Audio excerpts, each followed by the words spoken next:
Welcome into the DGD Podcast, home for your Georgia Bulldogs football content. Guys, tonight we're talking recruiting, and we're pleased to bring on 2027 linebacker in the class. It's a four-star linebacker from Millbrook High School up in Raleigh, North Carolina, Quinton Cypher. Quinton, welcome into the show, my man. What's up? How are you doing? Doing well, man. Doing well. You know, it's a nice little Friday night. It's humid up here in the Tar Heel State. Very humid in the Tar Heel State. Getting ready for that. But, it's interesting, man. I see the Georgia shirt. I love it. I'm sure everyone else does too. But, we're here to talk a lot about, I want to talk about Millbrook, right, your high school and how your career is going there, your recruiting process, kind of giving folks some heads up on what we're about to talk about tonight.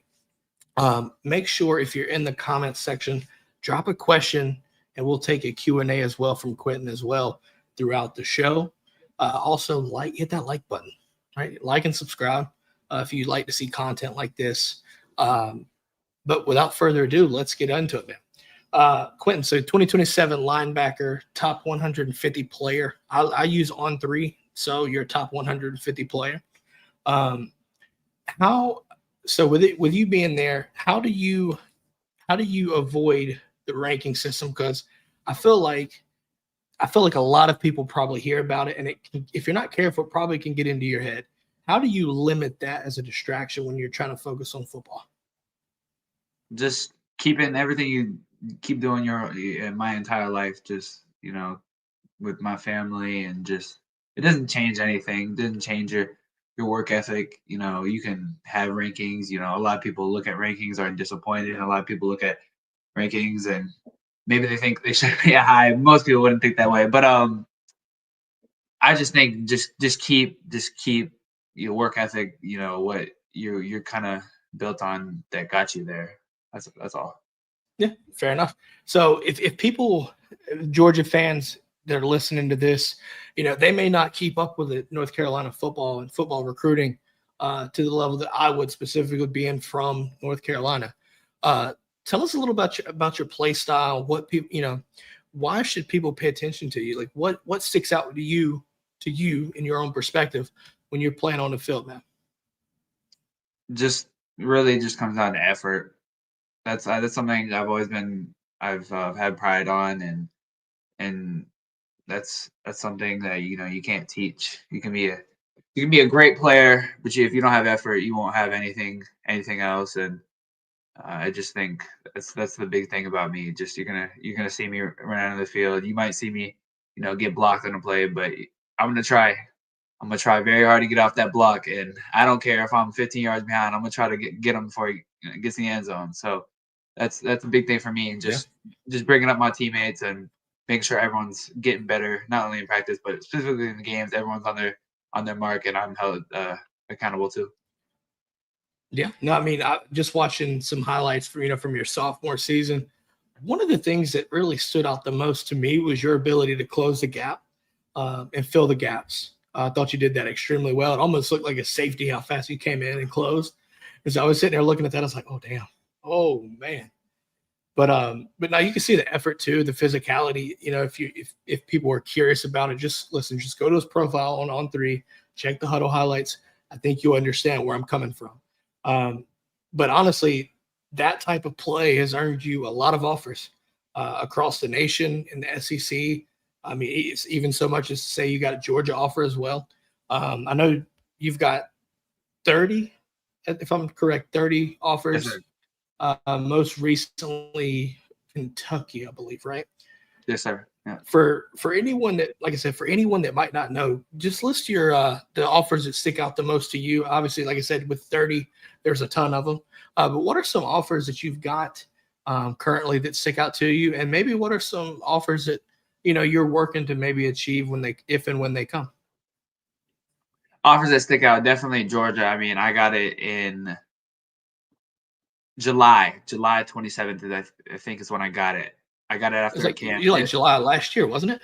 Yep, July last year, Yeah. July 2024. And after that point, Coach Schumann told me it would take off from there.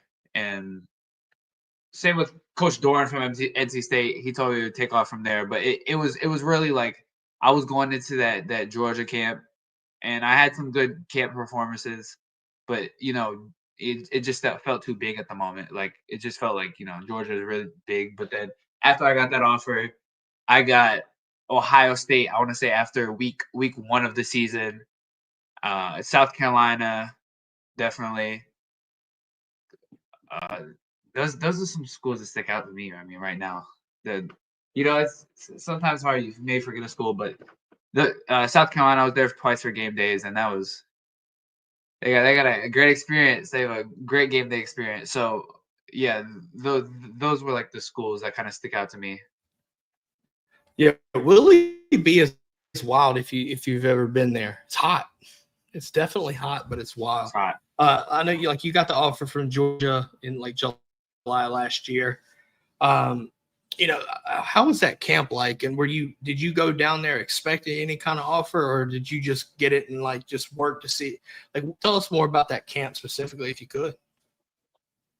I probably could talk about that camp for hours on hours. In the camp, it wasn't very long, but I got there and I was immediately given a catapult. So it's like you were given a catapult if you were like a high priority and they wanted to track your numbers.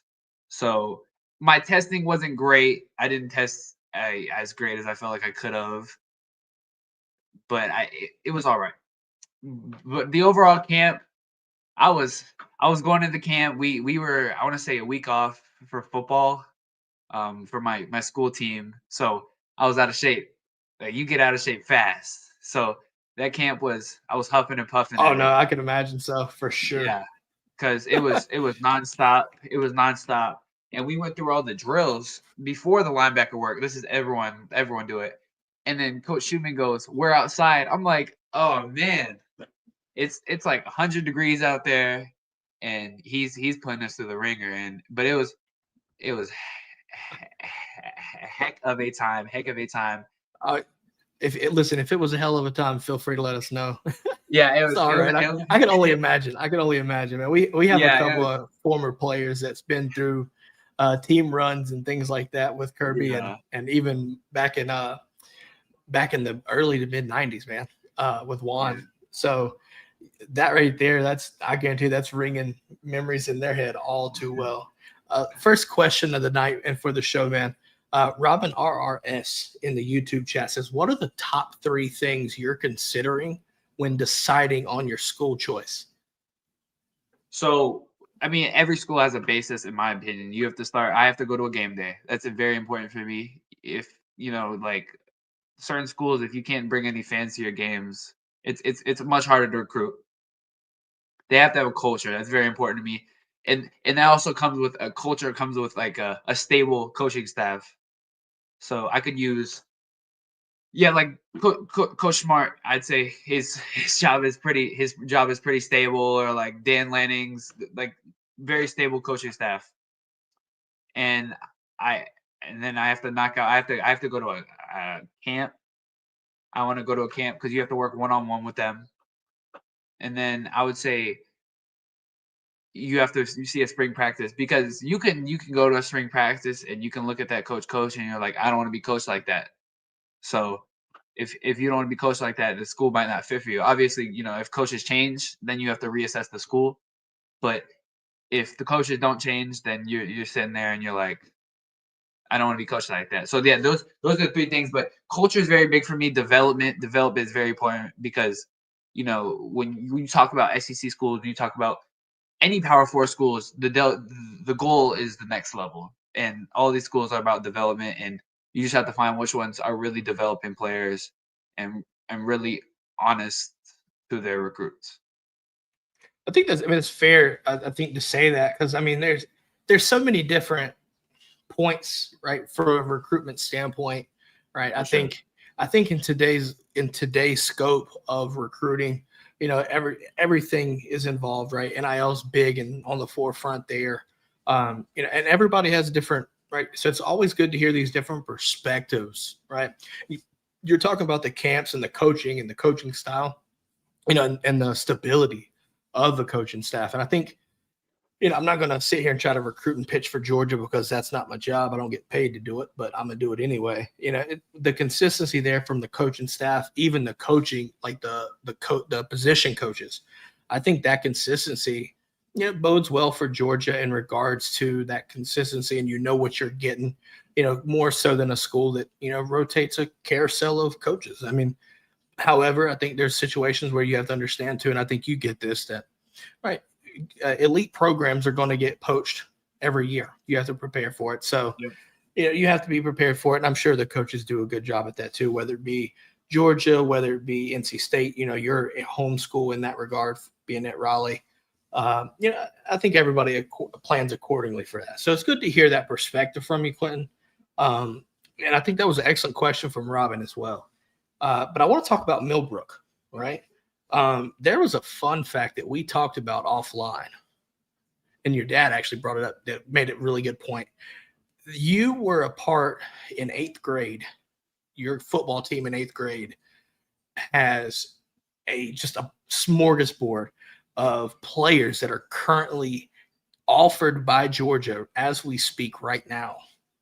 And I thought that was very interesting. But I'm going to let you speak on this.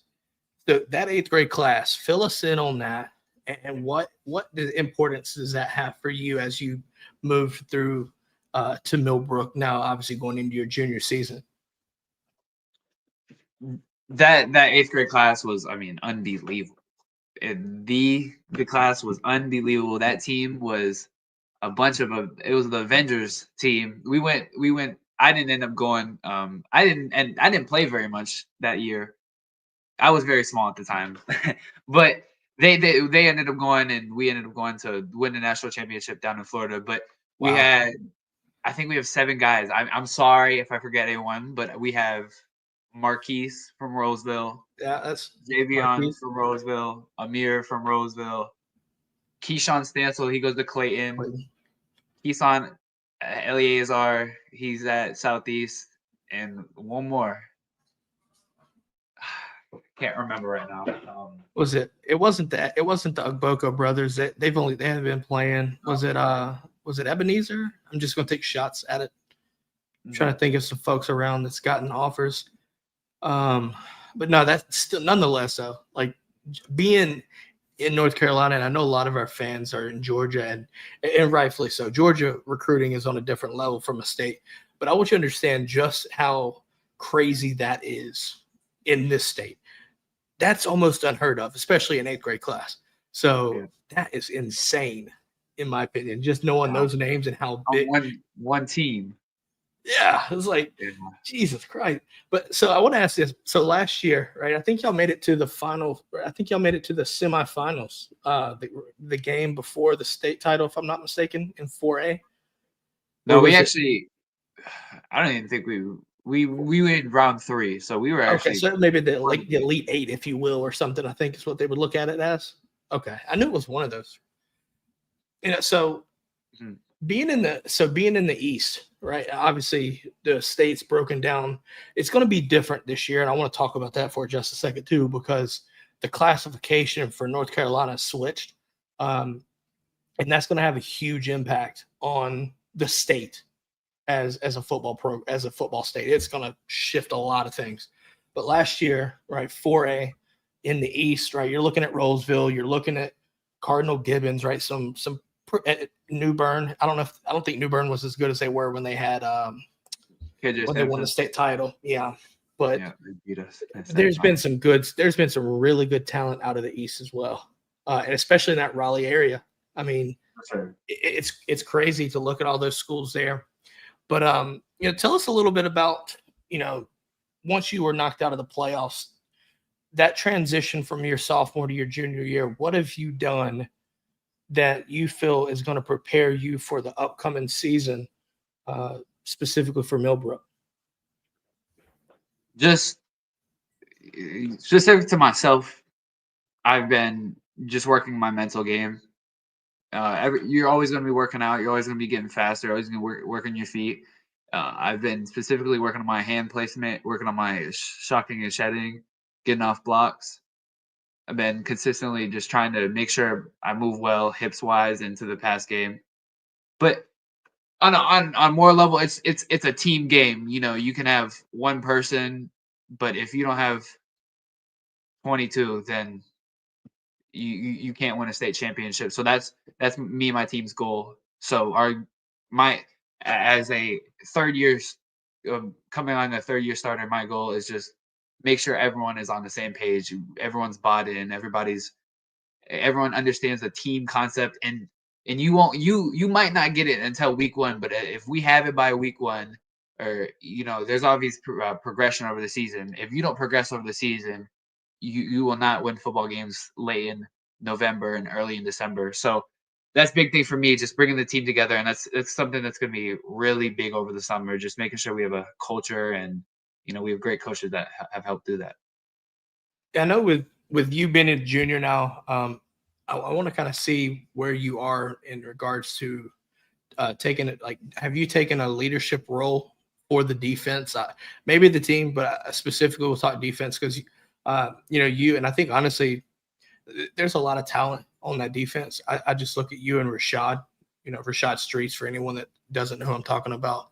I can see both of y'all kind of being those kind of anchors, for your respective groups, right? The position group. Mm-hmm. How do you feel have you had to take on a leadership role? How do you feel that's been if you have had to take on a leadership role? And are there any challenges, or does it feel comfortable for your perspective if you've had to take on some sort of leadership role? So freshman year, I wasn't much of a leader. That's just kind of how it is. Seniority is going to lead. My other linebacker was really the leader of the defense. But this past year, he left. So I was, you could call it the signal caller on defense. But I fully didn't understand, the game. I don't feel like to my fullest extent, and I don't feel like I gave enough time to the game. So, the time is just not going to give it back. So I didn't understand as much as I needed to. So I didn't have that basis to lead as much as I wanted to. So, if it was a certain play, I couldn't correct my D tackle as much and like with 100% certainty because I wasn't 100% certain. So that's my biggest thing. Just trying to be a leader this year is, if I'm gonna, tell that guy to do something, I better know it's 100% certain. And I better say it with no doubt. So that's big thing for me. But Streets, you have leading on plays, but then you have leading on drills and stuff. And Streets obviously has helped everyone out through it.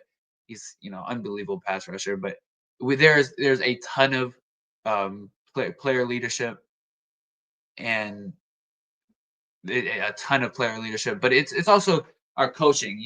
Carry on is big thing. If you have a new defensive coordinator every year, which is a lot of great schools. Like in college, especially in your area, a lot of schools, their coordinators to get poached to become new. They get poached. Yeah. So we're on freshman year. We had a D coordinator. Sophomore year, we had a new D coordinator. So this carry on this new year with the same coach is going to be big change for us. Everyone understands the defense. So that's all.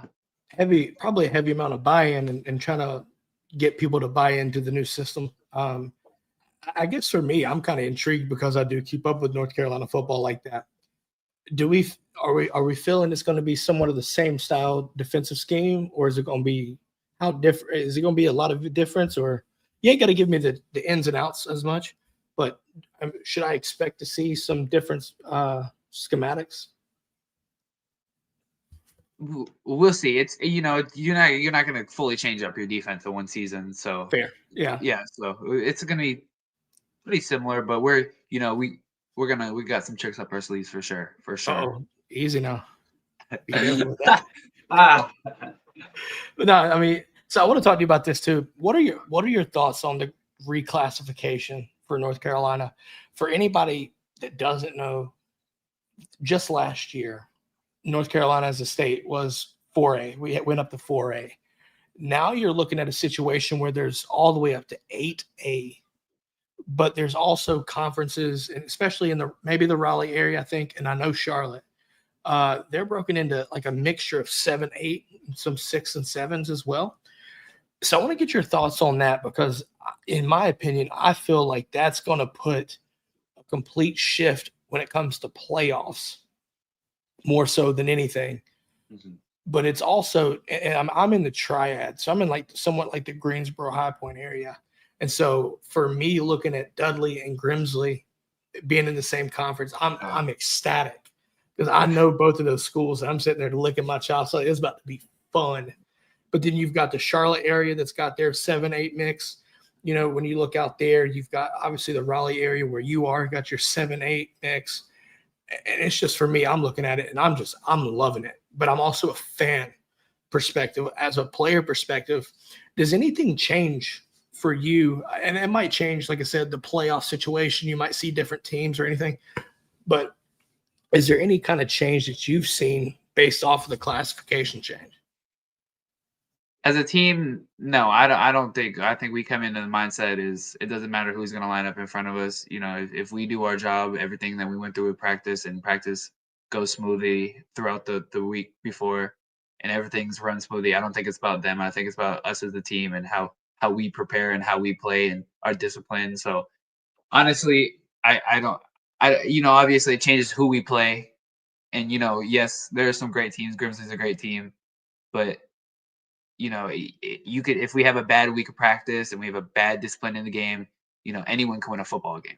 But if we have a great discipline and we have a great week of practice and everyone's bought in, then it's just, we call them nameless opponents because it doesn't matter who's in front of us. We're going to try to beat them. It doesn't matter. It don't matter if you throw out the Cincinnati Bengals. We are going to try our hardest to beat them. I mean, that should be the mindset, right? I like that mentality. Yeah, for sure. But now, so I want to ask this, kind of getting back to your recruitment process, right? Like I said, you've got 30 offers, Georgia being one. Seeing the Georgia shirt as a fan, I'm not opposed to that. Try to keep it somewhat unbiased because it is your recruiting situation, right? But just had a little moment for a second. I think this is a good chance to ask a question. I'm gonna hold mine off and let Greg hear. Greg says, how does a coach build a team culture when you have a high skill individuals that are new to each other? I think he's speaking maybe on transfers, but honestly, sometimes it's, you know, culture isn't 100% about football. Like over the summer, and we did this over last summer, but I'm just gonna have guys over. I have a pool in my backyard, so we're just gonna have guys over the pool. I'm not saying we don't have to talk. We don't have to touch a football. We don't have to talk about football. But all it is culture because I've talked about this a bunch over this past week with people, and it's just about, you know, I'm here. It's fourth quarter, and it's a tied game. If I look to my right and he's in the wrong spot, and I yell at him, and that guy wasn't, you know, we're not close like that, and he doesn't love me, and we don't love each other back like brothers, then he's not gonna listen to me, and then, you know. So it's big for me, and then we obviously have a great coach who, you know, they instill it, and he's been we have workouts as a team every Thursday 6:00. So that stuff, and he's there, and that stuff. You know, I feel like team culture in college you can definitely build it as a coach very much, but in high school it's a little different because it's just not the same. So, but yeah, that's the big thing. And with new players, like we're getting some new players this summer, and I just got to instill to them that like we're gonna do this. We're gonna be best friends doing this. We're gonna be best friends. Yeah, I think Greg's question is interesting because I'm not necessarily sure if it's intended for high school or college, but I'm gonna give you an example, Quinton. Back in 2021, when you had N'Kobe Dean, you had Channing Tindall, Quay Walker. Yeah. I don't know if you remember seeing this or not. You may have. It may have been on the Twitter or not. I'm not sure. I already know the clip you're talking about. Oh yeah, I know it. Yeah. I'm gonna fill it out for those anyway because this is a trip down memory lane for us. Okay, so I'm gonna relive it. This is fun. So go back. Channing Tindall is in the wrong spot, right? Runs into N'Kobe Dean, all but gives up a touchdown there in the red zone to Alabama in the national championship game. Yeah. You see the TV cut, and you see N'Kobe Dean just ripping Channing Tindall a new one. But at the same time, that what made it so surreal, and I think it embodies what Greg is asking about and what Quinton said in the team culture.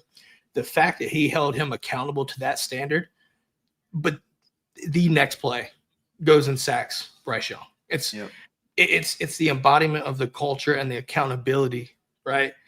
And I thought that example was just perfect for this conversation, this part of the conversation. Just had to do it. To be honest.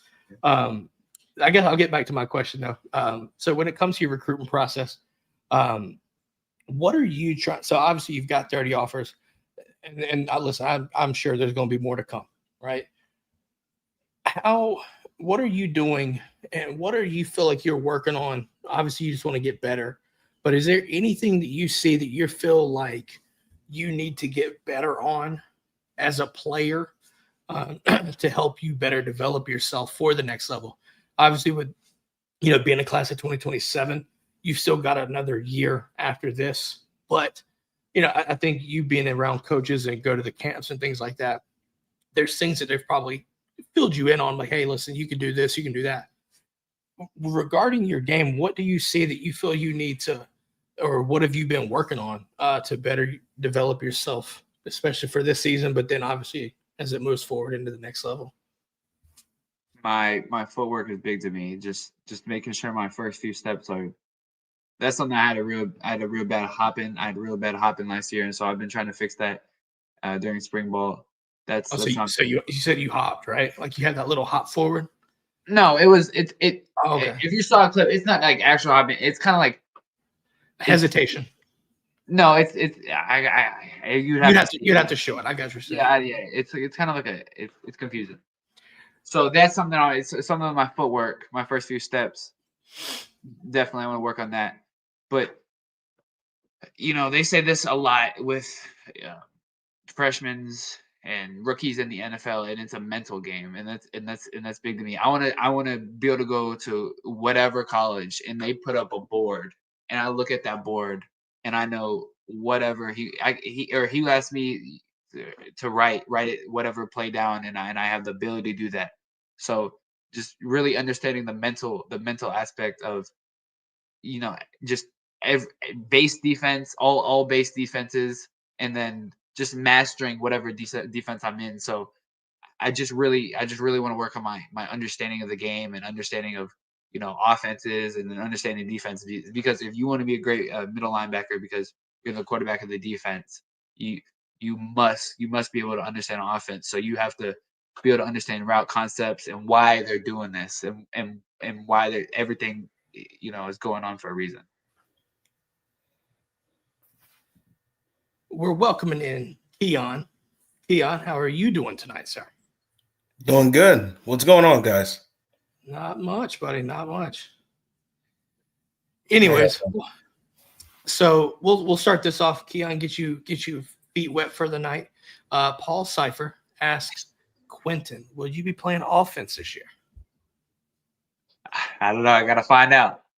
We about to find out. Whatever the coach needs to be at. I know you play mostly linebacker. Have you played two ways before? No, but I definitely do want to play two ways, and I want to be on the field as much as they need me, and as much as because I just want to be able to run the whole game. Yeah, so it's interesting because I mean the farthest I went was high school, and I didn't do much, but I played quarterback, and so it's interesting looking at from an offensive perspective and your defensive mind. So it's interesting to see how they correlate. And I know, Keon, you played too, but I think you were D-line. I think Keon was D-line. I might be wrong. Can you hear me? I can hear you. I think my audio's cutting out. I'm going to hop out and hop right back in. I mean, I can hear you clear, but either way.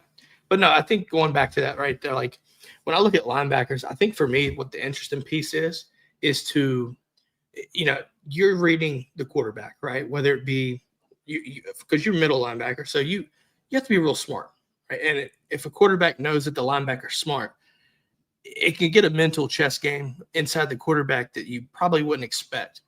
I don't know if you've ever seen situations like that where the quarterback overthinks because they know like who's at certain positions. Have you ever had experience with that?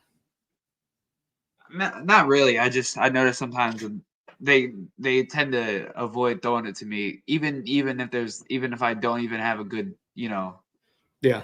If I'm making mistakes, still they'll not throw it my way. I mean, I've seen your situations where you just jumped up, leaped up, and grabbed a pick. Like what I mean from a quarterback perspective is like when I was in high school, and I'm going back, I'm showing my age, back in the mid or late 2000s. If I knew a certain player was pretty damn good, one, it got me thinking a lot more, right? Got me thinking a lot, but then at the same time, I've seen players be so good, and maybe not even your level, but just be better than everybody else. And it forces offense that typically speaking should just go and execute and just kind of give what the defense, gives them. And it forces people to make bad decisions just because they're overthinking, right? With that player being on the field. I didn't know if you'd ever seen anything like that. I doubt from your level, you're probably worried about that on offense. But Marquise Bryant is in the chat, folks. Who's your toughest rivals, and are you guys still friends after you play? Good question. I think that's Marquise Bryant's dad. I think so. Yeah, it probably makes sense. Yeah, he had me fooled. I was thinking the player. I'm not gonna lie. Yeah, it's gonna be tough as rivals. I mean, Roseville's been becoming a rival in the past few years, but and he said, "Are you guys so Roseville's probably our toughest rival right now?" But we have some historical rivals with Heritage and Wake Forest and historically Sanderson. But are we friends after the game? Yeah, we're friends after the game. But during the game, I'm gonna talk some trash, and I'm gonna. I got you. Hold on. What he's saying is he's gonna talk some shit. I got you. Yeah, I'm gonna talk. I got you. If it's personal still after the game because I was talking some trash, then you take a day off from me or something. I don't know, but I'm definitely gonna talk trash. But after the game, win or lose. That's the fun part, man. I've seen so many situations throughout the years, especially when I was in high school, where like between right the start and the finish of the game, it's one thing, right? But having the ability to turn it off, I've seen situations that kids didn't have it that way, and it's nice to hear, in my opinion, to be able to shut that off. A lot of people I knew were not able to do that, so it's nice to hear that happens. I was wondering if you were going to deal with Hillside for a second, because Hillside's not too bad either. I don't even know if y'all play like that, to be honest. We haven't played. So we played Hillside in a scrimmage my freshman year, and then we played them in the playoffs the year before that. But I would have said they're a rival. We just haven't played them a lot. I got you. I'm going to get back to college here. I want to ask you this. This is a Georgia podcast. So I'm going to ask you a Georgia question. When it comes to Georgia, what sticks out to you about Georgia? I'm not going to go a little bit further than that, but I just want to see what sticks out to you with Georgia and regarding your recruitment. If you ask me one thing, I couldn't tell you like one thing. It's just everything about it. The coaching staff, everyone's bought in. Coach Schumann. I mean, I absolutely love Coach Schumann. Coach Smart. Very, very fiery. I love his fire, because that's one big thing with me, over the offseason, is just trying to not be so soft and be so sensitive about, coaching, because if you're sensitive, you're not really going to ever hear what someone's saying to you. So I just stopped being so sensitive about what someone's saying to me, because, if someone's chewing you out, then you just got to sit there and they're saying it for a reason. They're saying it so the team gets better and you can grow as a player. So definitely, everything. I mean, the school is great, academics good, campus is good, fans unbelievable. So culture's great. So if you ask me one thing, I can tell you a bunch of things. But how many times have you been to Georgia? I know obviously you went to the camp for the offer. How many times have you been to Georgia throughout your recruitment process?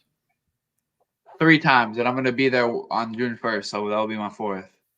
Uh-oh. That's just first time to really break in, I think, if I'm not mistaken, right? I think there might be a dead period in.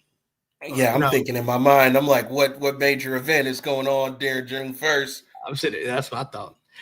We'll take a question from Elena Cypher here. Dean wants to know what college athlete you look up to the most. What college athlete I look up to the most? Tough That question. is Good tough. question. That is very tough. I don't know. I don't know who I looked up the most. There's definitely some former Millbrook alumni I definitely look up to. That but some of them are basketball players, but you can still look up to them. But Yeah. That's fair. Yeah. Man, That's a really good question. That might be That's a really great question. that might be question of the night right there. Yeah. I mean, man, that's good. I just know specifically talking Georgia right here. My dad's favorite last year was Jalen Walker, and my favorite was CJ Allen. It's because he's from Salisbury, man. I get it. Yeah. We love them NC dudes, but he also knew Jalen Walker was a dog before the season.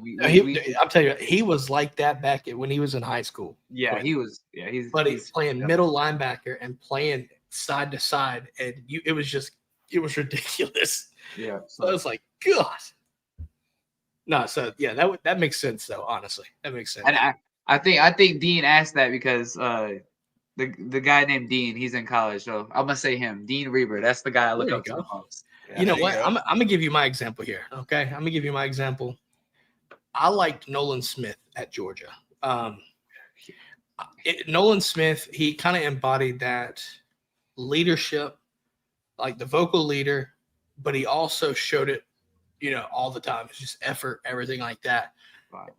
There's been a lot of guys, honestly. If you're looking specifically Georgia, right? I think that matters.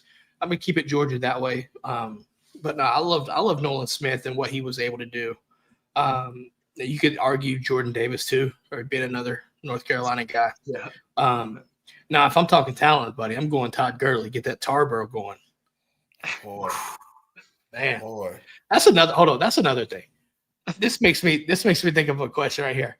What are your thoughts on Georgia and the fact that North Carolina's been so good to Georgia throughout the years? Because to me, that matters. Yeah, it for sure matters. It's what do they call it? A pipeline? That's for sure a pipeline. Yeah, absolutely. It definitely means something if they're consistently producing kids from one state alone, and it's pretty close too. So yeah, it's definitely it means a ton, because if they're getting kids from California instead of North Carolina, it'd be a little different. But they're producing a bunch of North Carolina kids. Well, it's crazy playing positions and stuff like some of which you might play. I don't know. Right. People are from right down the road. Like just right now, you're in the Raleigh area, and Nnamdi Ogboko is playing D-line, nose tackle for Georgia right now. Yep, right now. And you have a chance to land Ekene. Come on, Ekene. Come on. Yeah, I'm not going to tell you yes or no, but I'm Dude, just saying. it's when I tell you it's a family affair at Georgia, it's actually crazy. You have people that are either related or just all have the same last name. That confuses you a little bit and makes you think that they're related. Like just last season, before the portal opened up, we had like 5 Robinsons. 4 of them was on the offense. We had Branson Robinson. We had Roderick Robinson. We just got Todd Robinson. Ellis Robinson. Like it's a whole thing. That was crazy. But no, I had to ask that because when I look at Georgia, and I think everybody looks at, when you look at North Carolina, I think most people stick out to Todd Gurley, rightfully so. But I think people got to understand it goes back further than that. You got Muhammad Massaquoi from Charlotte, Zeus Zamir White from Laurinburg, right? It's all different parts of the state. And so, like for me, it's also interesting, by the way, since you're a linebacker and in this state, I thought it was very interesting to see Thomas Davis Jr. get offered finally. Yeah, I thought that was a big offer. Now, obviously, him being at Notre Dame and everything, but Notre Dame's killing this state this year in the 26 class, and I would assume 2027 they're going to try to scoop stuff up too. But anyways, I want to ask you this. So when it comes to your recruitment, right? We've talked about that right there. Obviously, it's still early in the process for you, right? Where are you at right now? I'm assuming you might. I'm going to make the assumption. Where are you at in your recruitment process? Could it be, could you be just still analyzing schools, or do you have a top or anything like that? You definitely have your top because, if a certain school is not giving you the time of day, then they can't kind of fit in the top. So I definitely have a top. There's no, in my opinion, there's no reason to have like a top 10 because it's just too many schools. Like it just feels like too many schools to have. I know a bunch of people do it, but personally, I wouldn't do that because you can only go to one school, so top 10 schools just feels like too many. So like I said, like Georgia, very like Georgia, like South Carolina, a bunch. Clemson's been on me hard. Texas A&M, good. Yeah, Clemson makes Ohio sense to me. State, yeah, Ohio State's been on me too. Clemson makes a Have you lot of sense to me. visited? Huh? Have you visited these schools? Yeah, I visit. If I named the school, I visited. If you've got a Clemson offer, right? No, they don't offer underclassmen. No. Oh, that's right. That's right. You have to actually go there too, by the way. Yeah. Yeah. Well, I got something to add about you know who Keith Marshall is? Oh, of course. Yeah. He went to Millbrook. I forgot about that I forgot about that. Didn't he transfer to Charlotte though? Into a Charlotte school? I felt like he moved to a Charlotte school because I remember. He was from Charlotte, I think. No, he's from Millbrook. No, that's right. It was Muhammad Massaquoi was from the Charlotte area. My bad. Yeah. My bad. Yeah, My bad. So yeah, Keith. But it was fast as shit, Keon. You know that. Yeah. Dude. Oh, I remember. Now, I will tell you this. Well, really, it's more of like a question more than anything. I would assume coming up, like football was like a major part of your life, and it has as it continued to grow, right? Who were some of your favorite like college football players coming up as a kid? Favorite college football players? Like, if you had to give me a top three, like, Oh, this guy's playing. Mom, stop everything. We got to turn the TV on. That's good stuff. favorite player of all time, and this will never change. Melvin Gordon. Okay. Not mad at that. Man. Not mad about that, but it was Hey, man. nasty at Wisconsin. Monster. Yeah. Monster. And I feel like you're gonna ask me a question off this one. Second favorite player, Jonathan Taylor. Oh, So- you like them more running backs, man. Yeah. So I actually You like- grew up a Wisconsin fan. Okay. There you go. So So- what made you a Wisconsin fan coming up? Family? Family. Everyone's Okay. from there. So like even like the people in the chat, like Steve Cypher, Greg Snyder, they live in Wisconsin. So Hey, you know what though? Hold on, wait a minute. I gotta do this. You see my back right here protruding a little bit? Big back for a moment. Hold on. Culver's, thumbs up. No, seriously, I'm in Dallas and we got Culver's everywhere. oh y'all love Culver's? Yeah. Oh, dude, the butter burger with with cheese curds and a mixer. Yeah. Man, That's the go-to. man. Sorry, big back moment. So- I'm sorry. Big back chronicles. Have you ever been to a game at Wisconsin? No, I haven't, but I've been to a camp. Okay. Are they? No, hold on. Are they recruiting you? I would assume they are. Yeah. I mean, I could, thought so. out of all the schools, I could add them in Alabama, but Wisconsin's recruiting me hard. There you go. recruiting me hard. Listen. I know this is a Georgia show, but I have to ask. How was the trip to Tuscaloosa? I just have to hear it and just see what your thoughts are on it. It was. And it be was great. honest. Be honest. You ain't gonna hurt our feelings. Just be honest. No, not at all.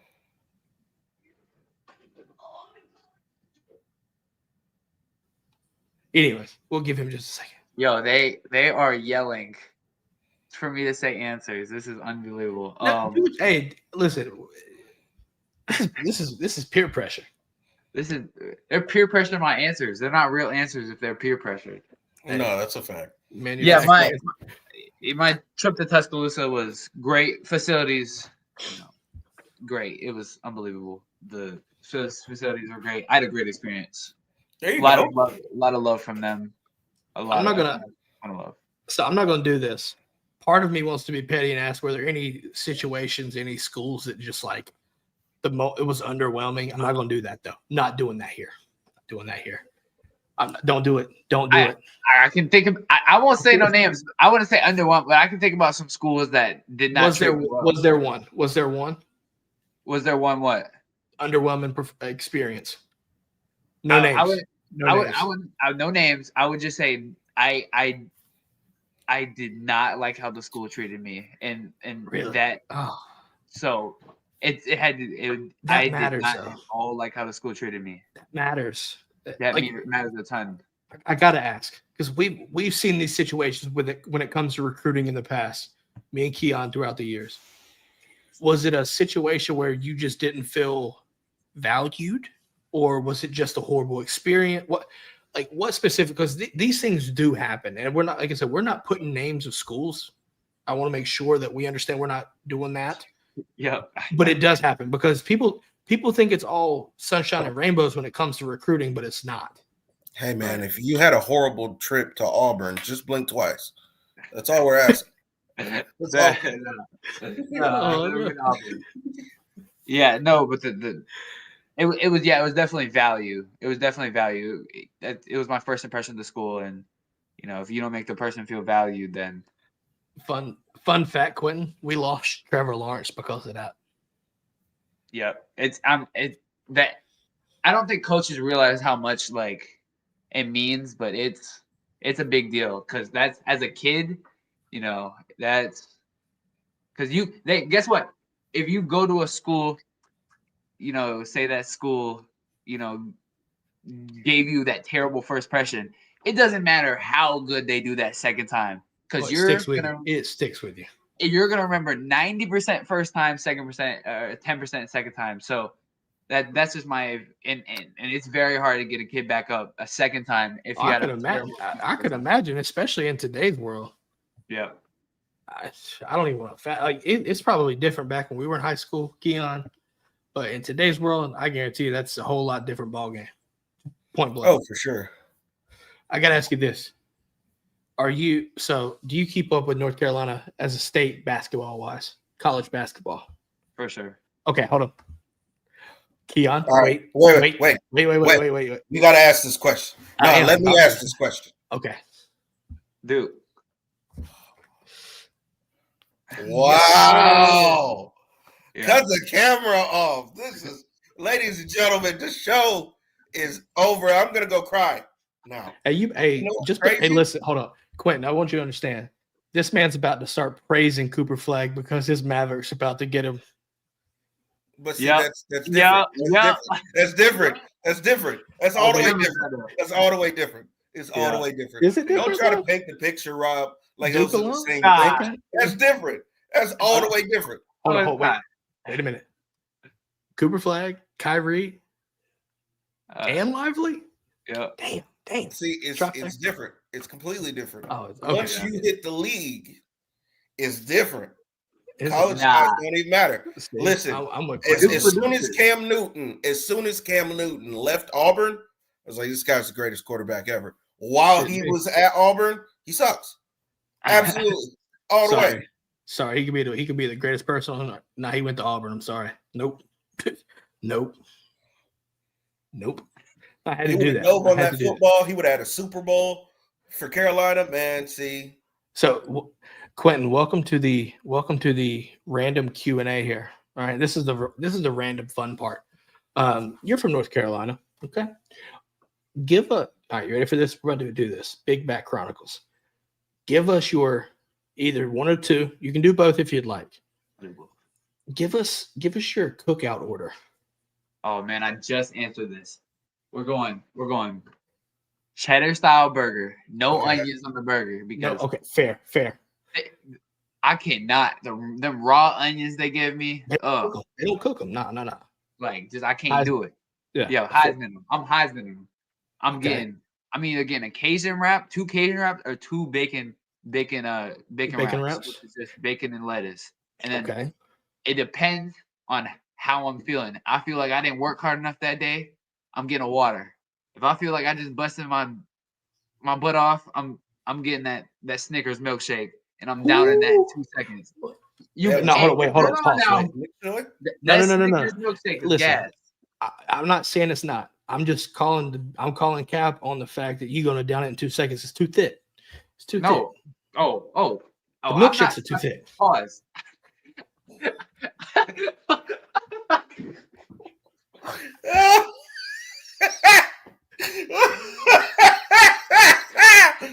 Oh, he said,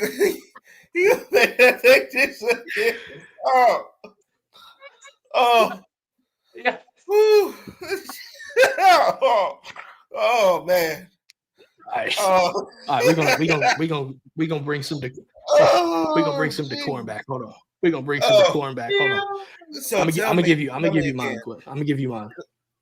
Cookout. Now check 1 this to out. 10. Because I'm in Dallas. We don't have cookout here. We got Whataburger. 1 to 10. Where would you rate it, Quinton? Like out of 10, or like where would it rank out of my top 10 food places? No, like 1 to 10 as far as like Skill. your personal ranking on it as far as the food goes. What time of day is it? Okay, Nighttime. It is I need specific. 5:30 p.m. PM? Yeah. 5. It's better at night. What if it's No. 8? What if it's 8 p.m.? 6. Do you like it better at lunch? No. 2 a.m. It's a 10. Yeah. Hey. Yep. Yeah. There we go. That's staple. It's the only place that's open, and that Besides Waffle House. only non-sit down. Okay. Yeah. Okay. Well, hold on now. We've gotten bougie and gotten some sit-down cookouts. Mm-hmm. Do we? There's sit-down cookouts? There's one in High Point. Not by me. I know it's not. Yeah. Like not by me, doesn't even matter. Check this out though. Hold on. Here you go. My cookout. Give me a big double burger, right? Okay. Extra bacon, extra cheese. I Okay. want extra bacon, extra cheese. Okay. I typically go double quesadilla. Double quesadilla. Chicken. God. Got to go chicken. The beef is bland. So got to go Okay. chicken quesadillas on both. Okay. And then either a huge tea or if I'm doing a milkshake, M&M and caramel. Yeah. Cut that You're out. not an M&M guy? It's The Oreo like- milkshakes are good too, though. it's like rocks. Yeah. Because it's cold. It's thick ass Yeah, milkshake. it's like rocks, but I No. can get with the caramel. All right. I forgot about quesadillas. Oh, those quesadillas are fire. All right, You hold know on. what? Hold I on. can kind of understand that because I know they probably do a thing where they freeze the M&Ms and But then I don't know what they do, but he ain't lying. That's like eating bricks. Jesus. It's good though. I don't care. But no, in all seriousness though, I have to ask this question simply because of my Bojangles brethren, Rusty Manziel from On 3. I have to do this for him. I have to do this. What is your go-to Bojangles order? Simple. I'm just going 4-piece with Supreme. 4-piece large tea. What Okay. about side? Which side? Which fixin'? Which fixin'? I'm just getting Cajun fries. Okay. So I'm chilling. But if I'm really dangerous, what's the dinner one with the bones in it? Yeah, the 3-piece dinners, whatnot. Yeah, 3-piece Yeah. dinner. I'll go 3-piece dinner with Okay, their mac and cheese, which is it's all right. it's all Yeah. right. It could be better. It could be better. Definitely could be better. Mac and It cheese. could be chicken. If it was Chick-fil-A mac and cheese, done. Chick-fil-A mac and Done. cheese, a little extra, thick piece of cheese is crispiness on the top, man. yeah. So What yeah, else? and I'm going. I mean, you go to Bojangles, you can't get a water. It's like a sin. Right. So you Yeah, gotta fair. get a tea. It's a rules. You got either that or the cheer wine. I mean, Yep, cheer wine. It's North Carolina stuff. yeah. People from Georgia hopefully know what that's about, but yeah, Yeah, I have no I'll tell you mine. This is a big back situation. Cajun filet with egg and cheese. Right? Mhm. Egg. Ooh. Dude, the Cajun filet with egg and cheese, it hits different. I promise you that. The fries, fine with me, extra seasoning. And then I'll get a sweet tea, but I gotta have a dessert, and I'm gonna break it down to you. Huh? Get a Bowberry biscuit, Oh, Bo Beavers. Hold on, wait a minute. Oh, wait a minute, though. Have you done this? Let's see if you have. Okay. Get a sausage patty on the side. Open your Bo-Berry biscuit, smack it in between it, and have it. Ask Keon. I told him he was in Atlanta. Listen, Yeah. I was at Hartfield Airport. I was flying back from, I believe I was flying back from a Georgia game or something. I think you went to the cocktail party. Yeah, so I was flying back from the cocktail party. I went from I went from Jacksonville to Atlanta, then back home. And I was in the airport and I saw a Bojangles because all I've heard Rob do is talk about Bojangles. We don't have a Bojangles. We just got a Bojangles out here this year. So I'm like, all right, I call Rob while I'm in the airport. I'm next in line. I'm like, Rob, I need you to give me your Bojangles order real quick, real fast. I repeat everything he says.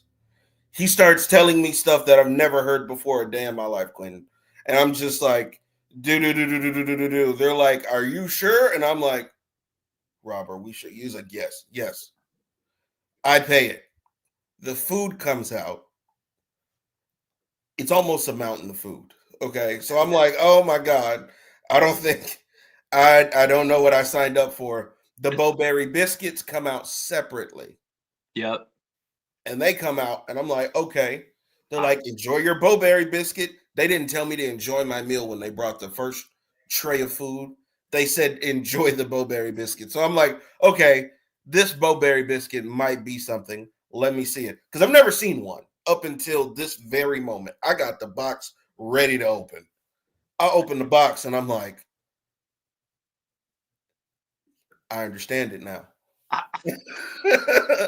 I understand it now. Yeah.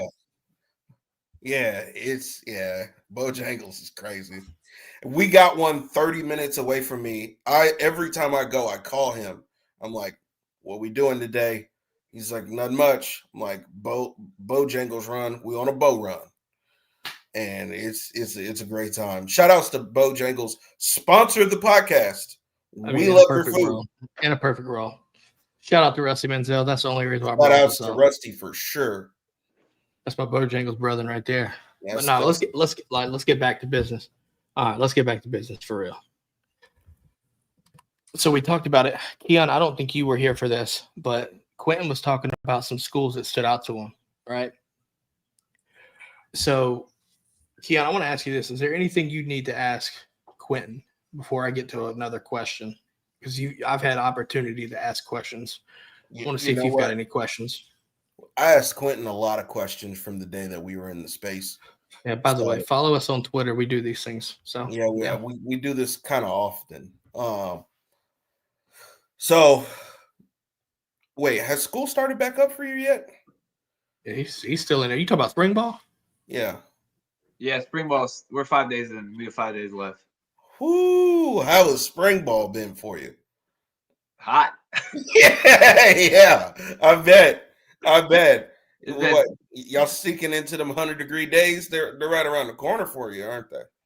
Yep, they're coming, and it's been very humid because it just keeps pouring. It just pissing rain every day. Pouring rain. It's bad. So we've had a gym practice. We've had to make up practices. We had practice today on a Friday, which I don't think we've ever done. Makes sense. Typical Monday through Thursday, probably. Yeah. So, but you got because we can't have practices after I want to say May after Memorial Day, if I'm not mistaken, or right around then. Yeah. Because exams, so we have to have a cutoff. So, we have 5 days left. We gotta if any rains happens, we might have to go in the gym again, or have to practice the week after. So we're just trying to get all in.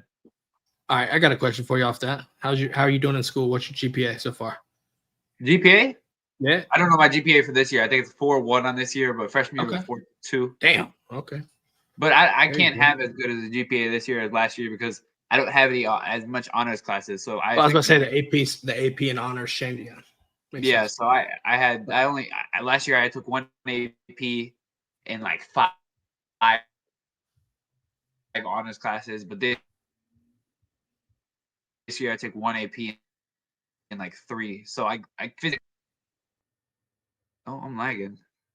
You're good. Oh, someone. It'll work. Did you hear me? It'll work itself out. Now, I always ask that. I want to ask that question simply because I think people get carried away with the athlete part and not as much as the student part. Dude, having a 4.0 while being a student is incredibly difficult for a lot of people to accomplish. Shout outs to you, because you are a student athlete. You are an athlete who is a student. That is the most important thing. So definitely shout outs to you. Keep up the great work. Honestly, I don't know if anybody's told you this yet, but if they haven't, continue on with those AP classes, man, because guess what? Those get counted as dual credits once you go into, I believe, your senior year. So I would trust him. He seems to be the academic scholar type. I mean, I'm just telling you, I showed up to college and I was a second semester freshman because I took a lot of like dual credits in high school, which turn out to be easier than the actual college course you take. It's crazy. So Quinton, I got a question. It's kind of going back to our space. If I'm not mistaken, you mentioned you had family members that were military, correct? Yeah, my brother was in the Navy 3 years ago. I want to ask you this. I want to ask you this because I've seen it on a personal level, and I want to see if you've seen it on an indirect level. Have you been able to take away any experiences from military through your brother? Have you taken away anything and applied it to the game? Not really. Oh, like my football. Okay. Yeah. The reason why I say it's me different is because when I went, I'm a veteran, so I went military specifically, and I know it on a personal level. With you being indirectly involved with military, I didn't know how big of a difference it is. And what I'm just catching on is it sounds like it has to be a personal thing. And what I was more so trying to see was if for like the accountability we talked about earlier, like the accountability and the team concept, right? Yep. Kind of puts it onto a different level. And that was something that football kind of led me and made it easier for me to transition through the military simply because of that. Right. And so I just wanted to see if you had any experiences of that. But I think I just answered a hypothesis live on the show.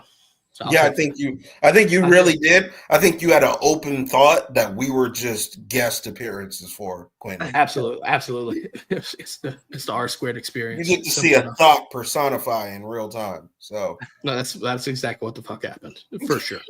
That's exactly what happened. I want to ask you this: So I know you talked about you're not necessarily at a stage right now to directly call a top whatever, right? Based off of where you are right now, are there any schools in the lead in your opinion at this point in time? Are there any schools that are ahead of the pack, or or is everybody fair game? Teams that have, I don't know, like a live mascot, that maybe barks. Or they have very good landscaping. Yeah. Is what Keon's trying to allude to. We're trying to ask questions without asking questions. Yeah, hold on, wait. I understand. I have to adjust my shirt too. It's okay. I see where you're going with it. Yeah, I'm in an all-white shirt right now. So, yeah. Keon thugging. This is what I'm hearing. Me and my wife. See, too young for Quinton, probably. Yeah, way too young. I was a child when that was. Hold on. Came out. Hold on. I gotta ask this. Pre-game, what's your warm-up music that you prep yourself for a game? Because everybody's got those songs. What are you listening to pre-game? Who are you listening to? Might hit some.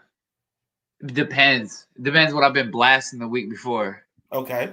But I'm not listening no like hard like. Mm-hmm. He ain't listening to King Von or anything, Keon. Nah, I'm listening like last year. I was listening like some games Adele. Okay. Switch up. Do me a curveball. Yeah, right. That like just calm stuff. Some Drake. Mm-hmm. Drake got some hits. So yeah, I'm not listening no drill. I'm gonna give you a throwback, okay? When I was in high school, we had Fort Minor and Soulja Boy. Okay. Yeah, that's exactly what the hell happened for sure. For sure. Just hop off the camera real fast. No, in all seriousness, buddy, I don't think you understand. For some reason, that's just the way it was. But man, I'll tell you, going around and hearing different schools now, buddy, that Chief Keef hits different. Yeah. When I played, It does my go-to It does. song It does. was "Sweet Love" by Anita Baker. You dirty dog. And I'm dead serious before every football game. And then just go out there and just knock heads off. I mean, I guess. I mean, that'd be the funny thing too, because when you're walking around and I don't think people who've ever played football ever understand. Yeah. So like when you are on the field, you already have your warm up. Like you have most of like what you're gonna wear on the field, right? Like but you're out there and maybe like a dry fit shirt. Everything except your pads. And everything except your shoulder pads. You're walking out there listening to music. The other team's on the other side listening to music. And you look over and see, oh, wait, that's the quarterback? He has no idea that I'm listening to Anita Baker right now while I'm staring this guy down. Yeah. Go out there, wreck shop, and then leave. And it's not to me, that's the funniest thing. Now, here you go. I guarantee you he's a Chief Keef guy. Yeah, the whole time. I guarantee I bet money he listens to NBA YoungBoy. Bro, just nothing but old school R&B. I can see that. I guarantee he looks like a Zero and Trey guy. Yeah, no, not even. Meanwhile, Careless Whisper by George Michael's in his headphones. Right. Just Find Your Loving by Drake is just playing in his headphones. Don't Drake and drive. Hey, you end up at your ex's house if you do that, man. Be careful. Yeah, no, for real. But for real, let's get serious. Are there any schools right now that are currently sticking out to you at this stage? I know there's a long time left. So I know it's early, but so far, any schools that stick out to you? What's your guess? Well, I'm not going to go. I'm going to let Keon do it if he wants to. I kind of have an idea for at least one. At least one I know, but I'll go a little bit further. All right. So I'm a guess two. And I think no, you only need to guess one because it's a lead. Okay. Oh, it's Georgia. Yeah, it's Georgia. Yeah. I was gonna say Wake Forest, but I was going to ask him if you like Georgia. You say you have Midwest ties, so I assume Notre Dame to be pushing hard for you. Not as really much. I think Ohio State's pushing harder for. See that was going to be the next one because that's the thing with those schools. Well, like Ohio State, they truly do target people that are originally, whether it be you individually or like your parents be from the Midwest. They usually try to zero in on those kids because they're like, yeah, he's used to being out here. I'm gonna make a guess right here. being from North Carolina, I want to see how accurate this is. Georgia, Clemson, Ohio State, Alabama, and if I had to throw a fifth one there, Ole Miss. No. Well, I get this feeling. See how you said that in disgust? Like, why that Ole Miss? No.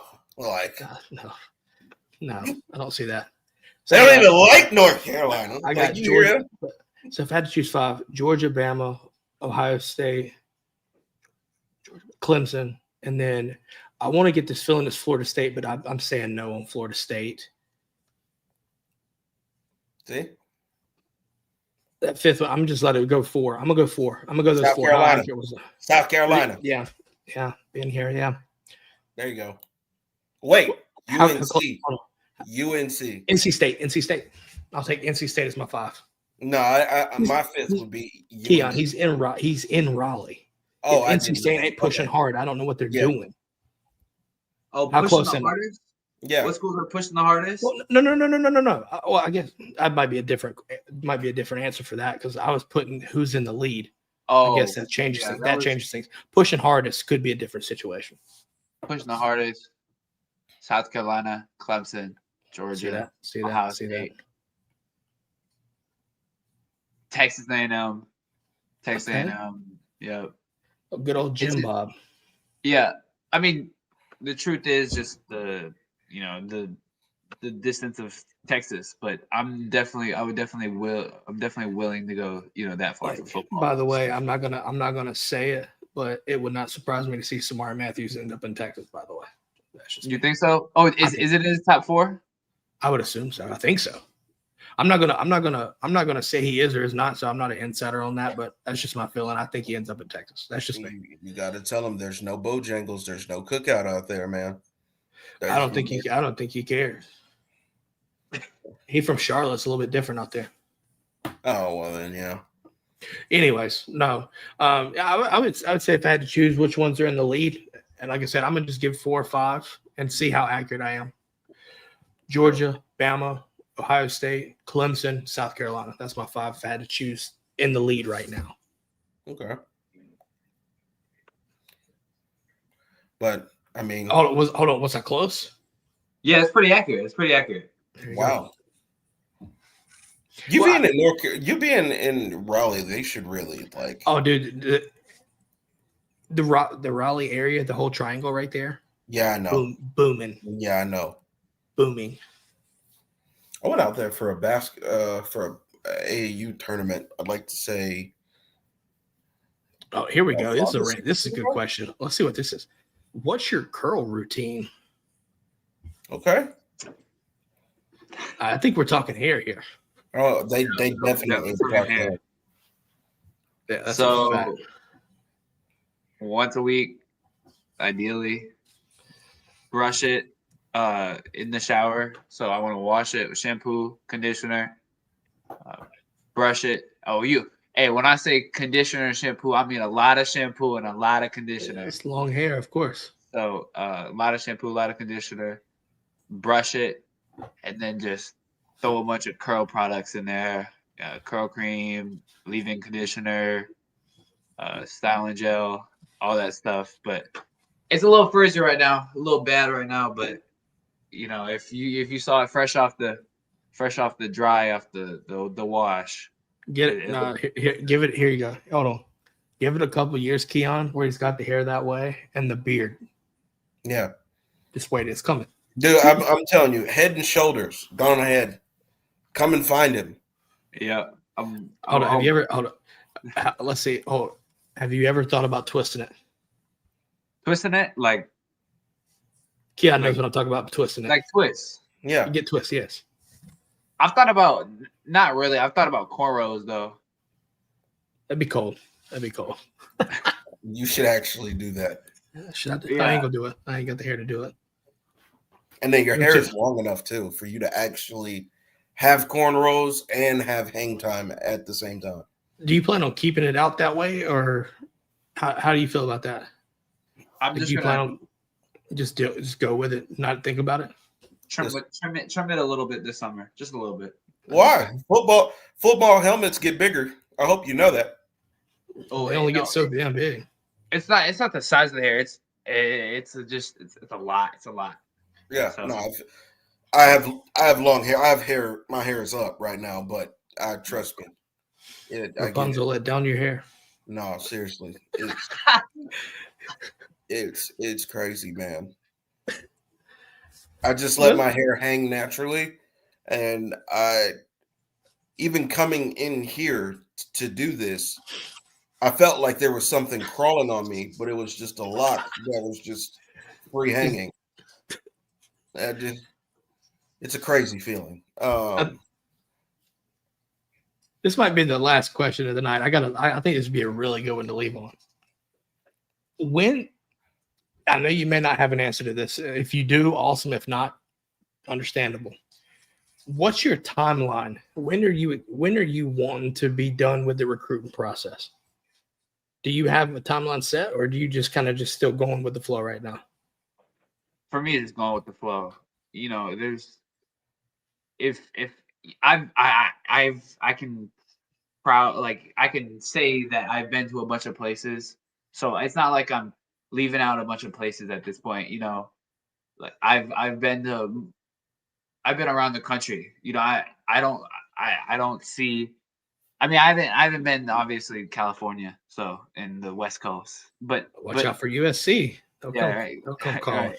As far as the East Coast and Midwest, I've knocked out a bunch of schools, and like I can say like if they recruited me, I gave my time of day to them. Mhm. Have you been to Penn State? I have been to Penn State. Awesome school. Awesome view. Beaver Stadium. Love that stadium. Massive. Yep. So, Sorry, I but had to ask that too. yeah. So I just feel like if they've poured into me, and I feel like, man, it's right. Like if there's three. Let's say there's three schools pulling me, and they both they all think I'm pretty highly on their board in a perfect world. And one of the schools, I'm in my mind, I'm like, this is it. I don't have I really, in my opinion, like I don't have a specific timeline. But if I get to that point where I'm like, there's three schools or however many schools, but I don't see myself going to them, and I see myself going to this school, I'm not gonna wait to pull the trigger, because in my mind that's just dragging them on, and then Fair enough. It's wasting your time and everyone's time, possibly too, I guess. Yeah, for sure. Fair enough. I feel like some kids get stuck too much in that with, and then people like talk about like let's say if I did commit early, generally early for most kids, like NIL, and it's just like NIL. I feel like it's too much of a driving factor for a bunch of kids. I feel like I mean I tell this all the time to people that if you end up chasing that bag, you're gonna be either unhappy, unsatisfied, and you're gonna be in the portal. That's how the landscape of college football. You could be a heck of a player, but it does not matter if you end up chasing the money and you aren't happy at the end of the day. So honestly, whatever schools recruit me, it's for me. This is the honest truth, and I will stand by this. It's way more important that I'm in love with the school, I'm in love with the coaching staff, I'm in love with the culture, and then the other stuff like money wise. But it's not a factor for me. It's not a driving factor, I wouldn't say at all. Out of all the factors that there can be, it's probably least important to me, because you think about, especially with these SEC schools and Big Ten schools, they're developing kids for the next level. So you want that next level, then you shouldn't be worried about too much NIL. And either way, I want to be a coach at the end of my days, because football always comes to an end. So fair enough. I got one more question. I was sitting there thinking about it while I was listening. It's May 16th.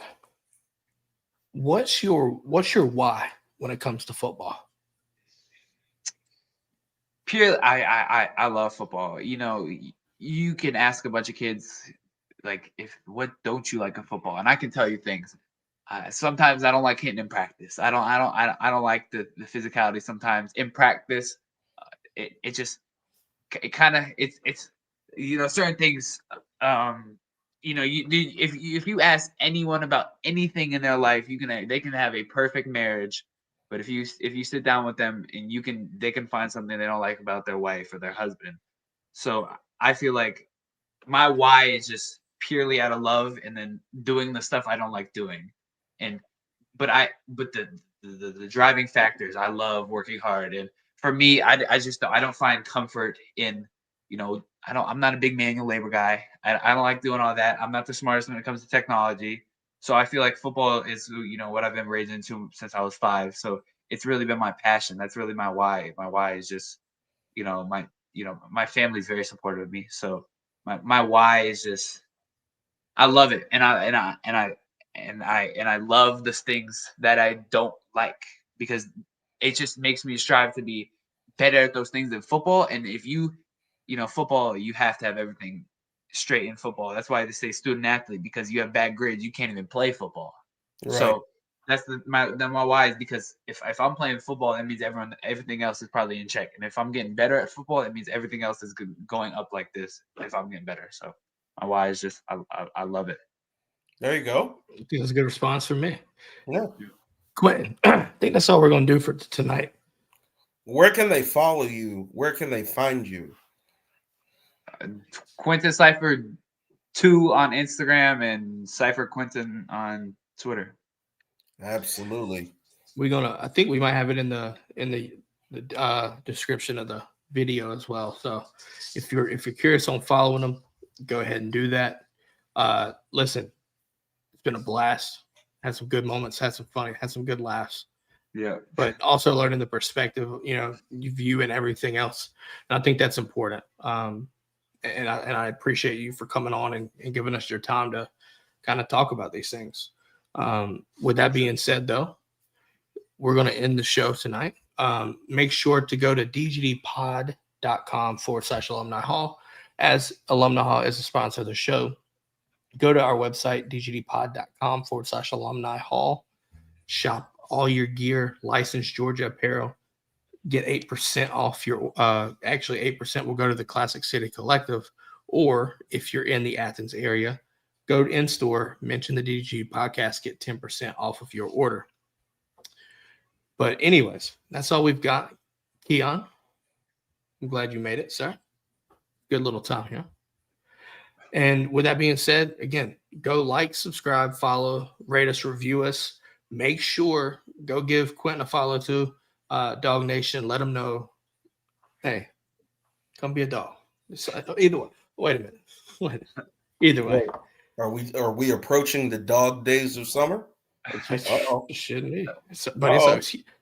It's humid as shit right now. No, seriously, dude. I almost died. Today in Texas was horrible. Like, that's the thing people don't tell you about Texas, Quinn. You come out here and it's like, oh man, football's life, but they don't tell you how hot it is. Buddy, San Antonio's rough. Fam, I saw a bird. I saw a dog use a bird as an umbrella. This is crazy weather we're experiencing right now, and it's overcast. The sun's not even out, and it's 100 degrees. You can't see the sun, and it's 100 degrees. Sounds about right. It's the worst time of the year in Texas. We're gonna end it on Keon's note right there. With that being said, thanks for tuning in to the DGD podcast. As always, see y'all next time. Go Dogs. Go Dogs. Bring in the rain.